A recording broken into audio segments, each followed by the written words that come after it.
ఒక లక్ష్యాన్ని పెట్టుకున్నప్పుడు ముందుగానే దాని గురించి తరచి ఆలోచించి ఈ లక్ష్యాన్ని పెట్టుకున్న తర్వాత మధ్యలో విడిచిపెట్టకుండా నేను సాధించడానికి ప్రయాణం చెయ్యాలి.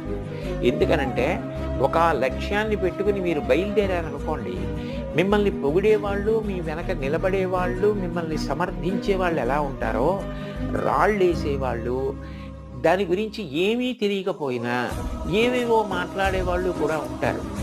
హేతుబద్ధమైనటువంటి సలహా ఏది మన లక్ష్యాన్ని చేరుకోవడానికి పనికొస్తుందో దాన్ని స్వీకరిస్తూ, మిగిలిన దాని గురించి అంతగా అంటకాగిపోకుండా వాళ్ళు నా లక్ష్యశుద్ధిని అర్థం చేసుకోవాలి అని భగవంతుణ్ణి ప్రార్థించి స్నేహభావంతో వాళ్ళ పట్ల ఉదాసీన భావం వహించడం అలవాటైతే మన ప్రమేయం లేకుండానే మనకి నాయకత్వ లక్షణం వస్తుంది. అందరినీ నడిపించగలం.